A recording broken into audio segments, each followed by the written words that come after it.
Dear friends, welcome to Think BRICS. Today we are joined by Dr. Alexandre Guerreiro, a Portuguese legal expert specializing in public international law, international security, and Eastern European affairs.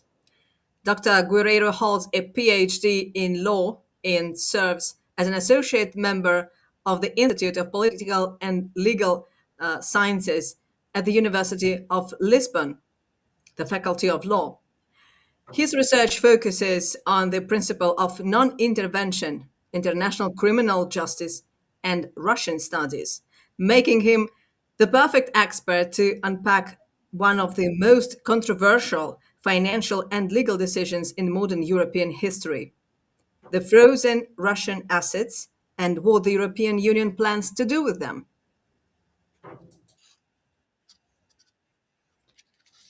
Dr. Guerreiro, welcome to Think Breaks. We are glad to see you. Thank you so much. It is a pleasure for me to join you and to see you as well. Thank you. Thank you. So let's get started. Yep.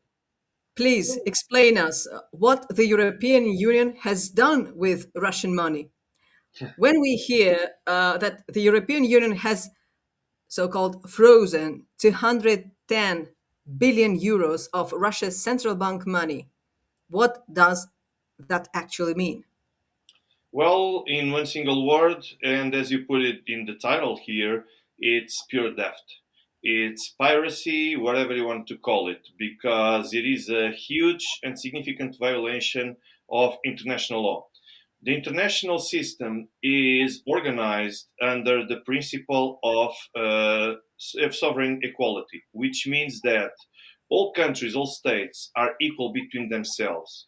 This is a horizontal way of organizing and to make everyone be equal between each other. But there are some states that do not recognize this, in at least indirectly, because they always want to put themselves above all others. We have several, especially here in the West. But the most curious phenomenon here is to watch an international organization, which is the European Union, trying to impose its own regulations, its own vision of the law to third parties. And basically, there is a principle in international law, which is pacta tertis nec nocent nec present, which means that no treaty can be imposed on third parties without its own consent, which means that just based on these main rules of international law, this is customary international law, and it is also enshrined not only in the United Nations Charter, but also in the Vienna Law Convention on Law of Treaties. But basically, what this says is that the European Union cannot, as an international organization, impose its own rules on third parties. And this is what the European Union is trying to do. It's trying to impose this on Russia and forcing Russia to accept it. That's why money that belongs to each state belongs only, it can exclusively be managed by the state that owns this money, which means that the European Union has absolutely no legitimacy to do whatever they want with this kind of money. That's why I call it theft. That's why I call it piracy, because this is a huge violation of international law. It's an attempt to put the hands in money that does not belong to any of the European Union member states and to give them a specific end. The European Union cannot decide what to do with money that belongs to any third country. Mm-hmm. So, and how is that different from taking the money permanently or using them to help Ukraine? Well, either solution is actually unacceptable, and it is a violation of international law as well. Because unless Russia says directly, you can use our money to support or to provide some kind of support to Ukraine, or unless there is a resolution from the United Nations Security Council imposing that Russian money could be used for such purpose, the European Union cannot do that. What the European Union has been doing so far was to basically block the use of this money, which is deposited in what we call, it's a company, a Belgian company called Euroclear, which is a company that was used for many years to save money from different countries, from different institutions. And what they basically are doing now is trying to use this money deposited in a company to third intentions, to third ends. they cannot absolutely do this because this company, first, this is a company that has been built the confidence on its own work for several years, which means that many states have money there in not invested, Mhm. but at least is placed there to be used for many different ends. And we are talking here, when you speak about Russian money, about a lot of money that's deposited there. And they basically cannot touch this money unless this party decides to do it. They can't even block it. They have been blocking the use of this money for several years, but now they want to do it permanently. And you know what's the most interesting part is that the European Union, they need unanimity in order to approve and to decide to take any decision within the European Union. And the fact that there are, until now, at least 7 European Union member states that do not agree with this decision of blocking permanently the money that belongs to Russia, the European Union decided to do something that I call cheating, because they decided to invoke Article 122 of the Treaty on the Functioning of the European Union, which actually provides a specific mechanism that can be used only in specific situations of emergency. The title of this article is Severe Difficulties. When a country is in significant difficulties based on or derived from any kind of specificity that could have happened to that country, the European Union can avoid this rule of unanimity and can decide to impose and to adopt decisions based on what is called a qualified majority. This qualified majority opens space for Ursula von der Leyen and all other members, Kaja Kallas, and all members of the European Union bodies to avoid unanimity, because Hungary, not only Hungary, but at least 6 other countries have demonstrated their willingness on blocking this initiative. But the qualified majority in the European Union works in a different way. First, the qualified majority demands that at least 55% of the total of European Union and member states are in favor of a decision, but at the same time, it also demands that these at least 55% of European Union member states, they represent at least 65% of the European Union population. This is what is called the double majority rule in order to get a qualified majority. Different it would be if we wouldn't have unanimity, but if we had less than 4 countries opposing this initiative. In such case, this double majority rule could be avoided, and we could adopt things in a different way. Just for people to understand and to see the full picture that we have here, this is cheating because this is a mechanism of Article 122 that was created specifically for for situations where a country is in need, and here you don't have any European Union member state facing those kind of difficulties. So this is cheating.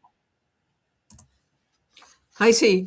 So the European Union at one point shifted from legal freezing, because international law allows that. No, no, No, no. during the International, war. no, not No, even temporarily. Only the United Nations Security Council can exactly. impose this kind of block of money and of assets. Mhm. European But Union, even on a temporary basis, cannot decide to block a third party's money. so they shifted to the gray zone, so called, and now they are thefting. They are Yes, thieves. we can call it like that. Yes. Look, in the Russian segment of internet, there are lots of discussions how Russia could hit back. If the European Union, in your opinion, if the European Union moves forward with using frozen Russian assets to fund Ukraine, what can Russia actually do in response? Could Let could sue in international court? I don't know, seize Western property that is in Russia, impose economic penalties. I don't know, or escalate politically or militarily even. There are several steps and several mechanisms that the Russian Federation can actually pursue. First, the main decision here, or the main solution, doesn't even demand Russia to do something, because the fact that the European Union is trying to take this money from Euroclear and try to use and give it a different end than what it was intended at first, they are taking money from a sovereign country, which means that by itself, this measure will make all other countries, all other member states start thinking, wait a minute, if they want to do this and if they're doing this with Russian money, they can do this with our money as well. This can put in jeopardy by itself, first, not only the stability of the European Union system, because there will be a lack of trust on third parties that do not belong to the European Union, if they can or not trust the European Union, if they act like this. And then it also puts in jeopardy the stability of the euro as currency, because this can affect financially the structure of the European Union as a whole, the distrust, the lack of trust, everything that could be made in the future by the European Union if they keep acting unilaterally like this and against international law. So just by that, Russia doesn't need to do anything whatsoever in order to answer. However, Russia has already did something. They have submitted a lawsuit in the Moscow court in order to at least get the recognition, get a decision from the court that this is theft, and that the Russian Federation first needs to demand Euroclear liability, civil liability for the decisions taken by this company or by the European Union through this company, which by itself, I believe that it will soon likely be able to give Moscow a court decision to allow Russia not only to nationalize European Union countries or interests, but also to take control of any other asset that any European Union member has in the Russian Federation or before third parties in case this decision is recognized as such. Then what the Russian Federation can also do is to dispute this decision that will be, we don't know yet if they will get this majority that I spoke minutes ago, but in case they go forward with that, the Russian Federation can not only dispute this before the European Union Court of Justice, and I believe that not only the European Union, Russia has this interest, but many European Union member states will have the same interest because, like I said, it's the stability of the system that's here in jeopardy. And at the same time, Russia can also take this cause to the International Court of Justice, because International Court of Justice, which is a UN-based court, they can decide and determine how international law can be applicable or not to this specific situation. And in case there is some kind of conviction against European Union institutions, this would be not only a shame for the European Union, this would also reinforce the fragility of the entire system of the European Union, because we have an international legal body expressing its that's against this decision, but also it would increase the lack of trust from any other third party outside of the EU in the European Union institutions. I see. You mentioned that, and not only you, lots of people are talking like that. That if they do this to Russia, they can do it to any country. Should countries in Asia, in the Middle East, in Africa, in Latin America be worried of keeping their money in Europe? Yes, definitely, because they don't know if tomorrow it will touch them directly. We have, for example, even yesterday, for example, the sanctions of the European Union against Venezuela, they were renewed, which is also a sign that in the future the European Union can do this kind of take this kind of decision. I mean, Venezuelan money is currently blocked in European Union member states' banks, which is also a sign that this money can be used for many different purposes. We have already Russia, we have Venezuela, we have the intention to use other money from other countries. For example, when you think about Syria, about any other country that has money in Euroclear or on any European Union bank, this is, of course, a warning, and this will likely increase the lack of trust of the international community in the European Union. That's why I say that the entire financial system of the EU and even euro as a currency, everything is in jeopardy. So if the EU officials decide to go forward with this, let me tell you, this is very likely to become suicidal for the European Union, and that's why we have already so many countries against this decision. Even Brussels, even Belgium itself, where So, this company Euroclear is hosted, they are afraid of this because they know what will happen next.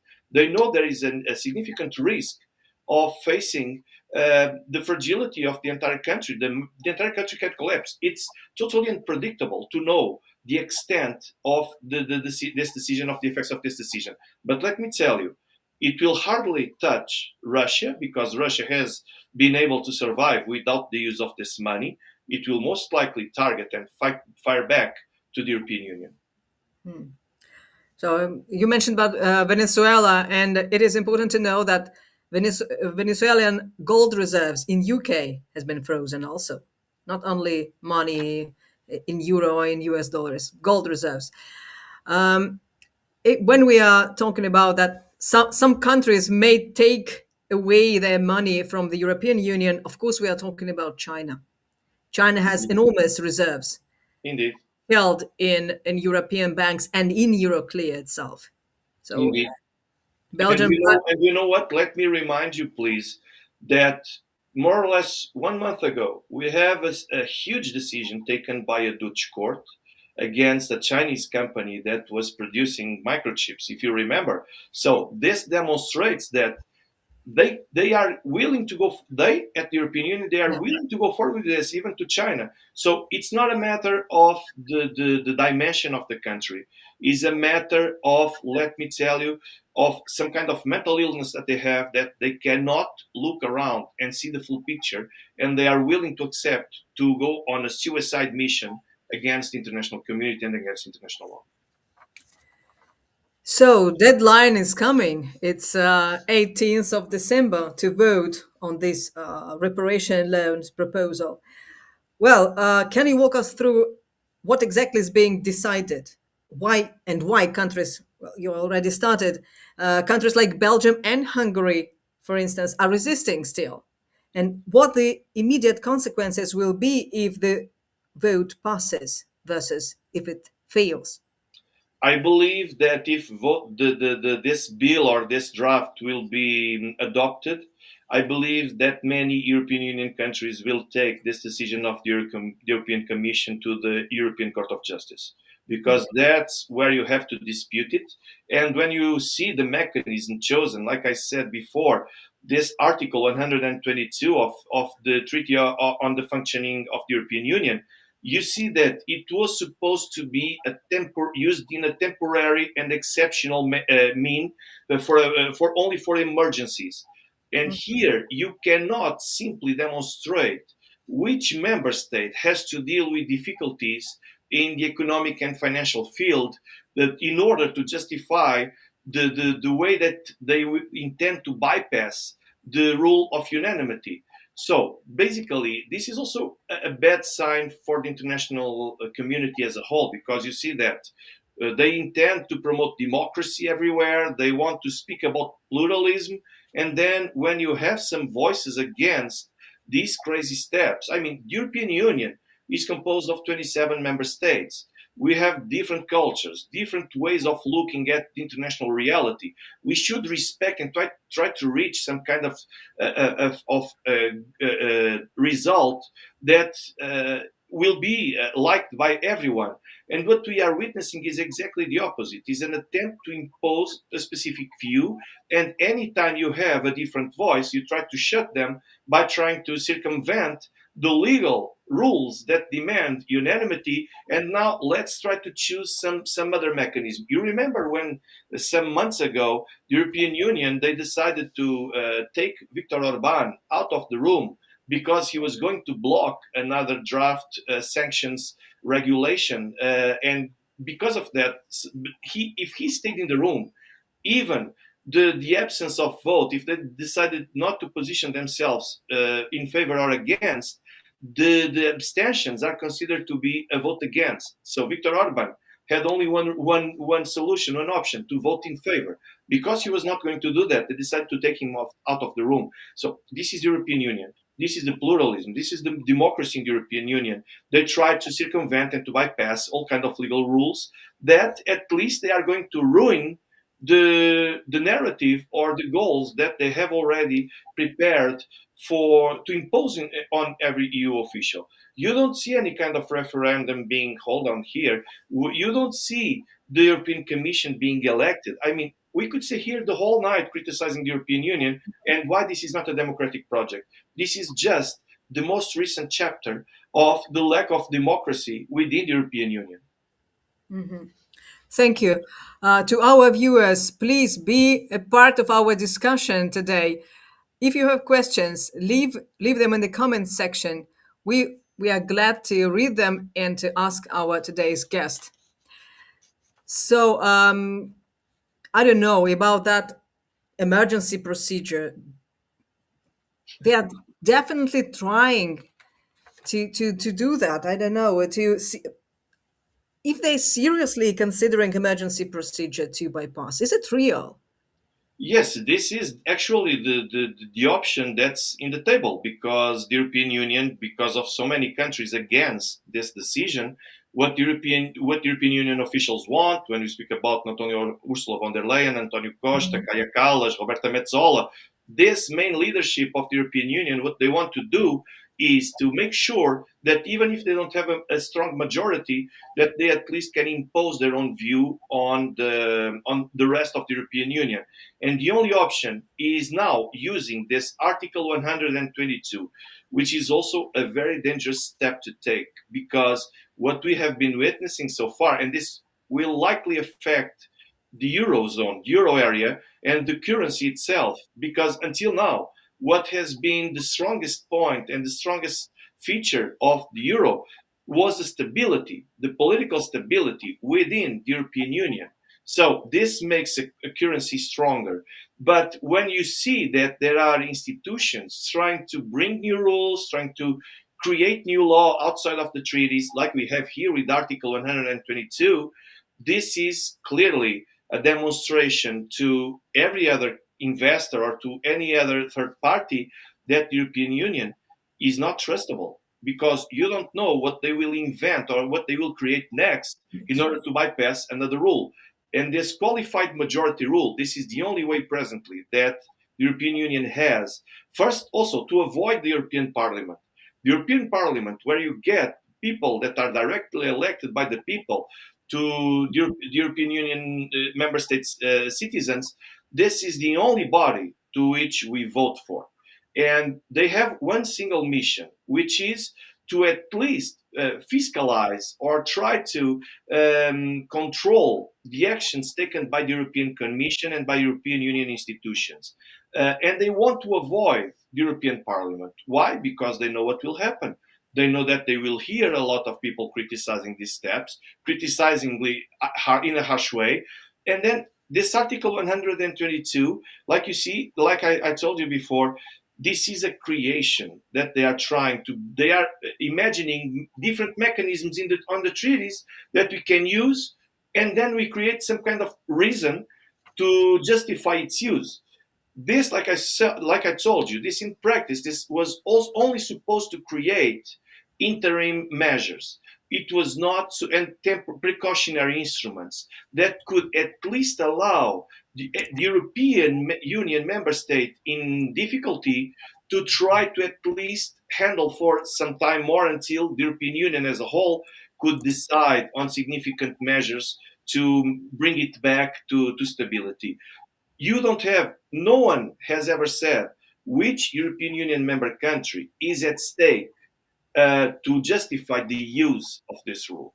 You don't have absolutely no reason. They just decided, oh, wait a minute, the use of Russian assets can be used for Ukraine. Therefore, because we don't want to invest our money in Ukraine directly, or we don't want to lose our money in Ukraine directly, what we could do is we could justify that all of us are in jeopardy because of this. Because many people haven't understood yet the mechanism behind all this. How does the European Union wants and intends to fund Ukraine? First, the European Union approved a package to invest in Ukraine with the European Union taxpayers' money directly, and then what they are expecting is that later Ukraine will pay for all this money. And how will Ukraine pay for all this money? First, through Russian assets. And second, they are expecting that Russia sooner or later will collapse and will accept some kind of decision. But let me tell you first, this is highly unlikely to happen. You know what's currently on the ground. I don't see this coming. No one sees this coming. And at the same time, let me tell you something else. Ukraine will never pay for this money. They don't have this money. Even most recent military deals that they made with Spain, with France, Zelensky celebrated military deals. They don't have money to do so. So they are expecting to get money back that they deeply know that they are not going to get it back, which means that me as a European Union taxpayer, I am funding and I'm not going to take this money back. Just in my country, we are talking about over 1% of the Portuguese gross domestic product.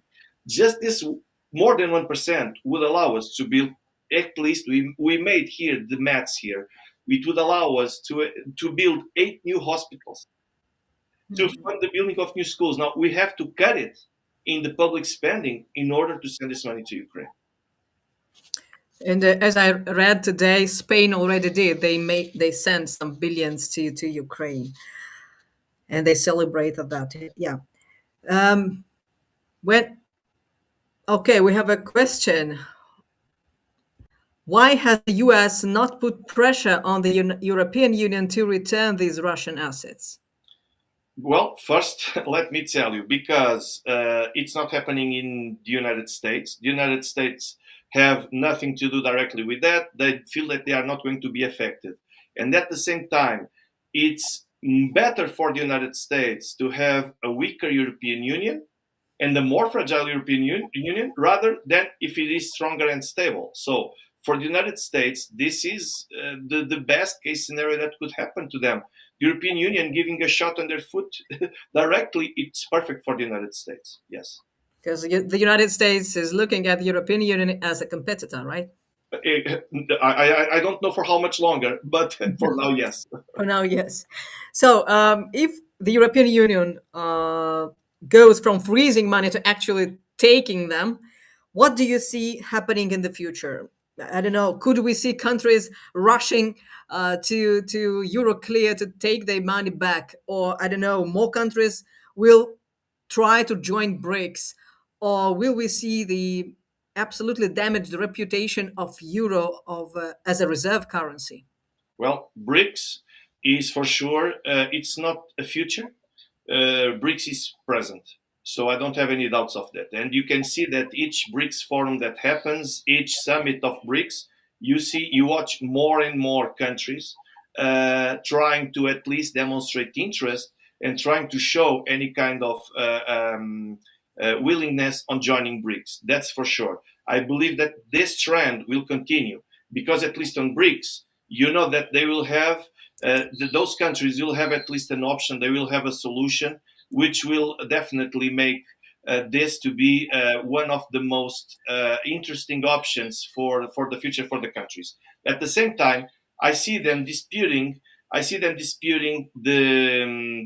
to challenge it, the decision at the European Union Court of Justice. Not only these third parties, but also the European Union member states. So the most likely scenario, it will be to go to the European Union Court of Justice for a start, and all others will try to test and to see how the river and how the water will flow, to see if it is likely or not for them to be affected in the future.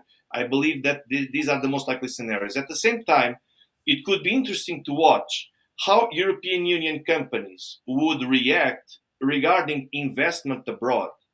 Because, like I said, for Russia, one of the main options could be in the near future to take over control of not only of companies but also of assets belonging to European Union countries and to European Union companies, which means that many European Union companies will most likely be afraid to invest in third countries that could sooner or later be affected by these kind of policies from the European Union.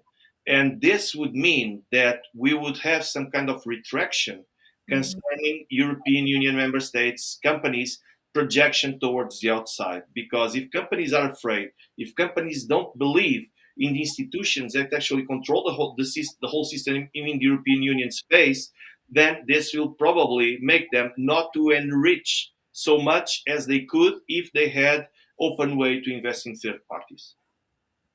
I see. And as a result, the further stagnation of European economy. Indeed, totally agree. And we already have it. If you take a look at the International Monetary Fund and the World Bank's projections for the euro area and also for the European Union member states as a whole, you see that I believe that only one of them has a higher expectation of growth for this year and for the next one when compared to Russia. All Mhm. others are below. Even the euro area is not in a good situation. Each European Union member state, especially when you think about the major powers like France and Germany, they are struggling against many difficulties that they are facing presently. And to have another problem on top of that, if you have an additional problem of having to deal with the fragility of the currency of the financial system, I mean, you don't need this. You don't need to create more problems than those that you already have. So let's see what will happen on December 18th. And I invite you to join our discussion after that. Yes, can count on me on that. It will be a pleasure, especially because I'm also curious because we don't know yet how many countries will step up and they will voice out their concerns about all this and they will block this kind of majority. Like I said, they need 55% of all European member states, and also additionally 65. They must represent 65% Of the of the entire population. European Union. So it's not that easy, especially when you speak about countries like Italy, for example, or Poland. When you speak about other countries, it's not easy to get this kind of qualified majority. So from one side, it's I don't know. I am sorry for Europeans to I don't. I mean, people of European countries that they have to watch all this circus, and from the other side, it is interesting to see how it will develop. Indeed. So yeah, it's the first time in I don't know European history, I guess, that we follow this show. We have to Deft, do. pure deft like this? Yes, I believe so. And based on this kind of legal excuse, even on the legal perspective, is very interesting. But there's absolutely no legal basis. It's not even considered to be a gray area. It's crystal clear. You can't invoke Article 122 to justify theft. You can't. I see. Dear friends, that's all for today, and we will set up later a new date when we will join again our conversation with Alexandre Guerreiro, an associate member of the Institute of Political and Legal Sciences of the University of Lisbon. Thank you, by the way, for joining us today. Thank you so much, our viewers. Subscribe to Think BRICS. Thanks.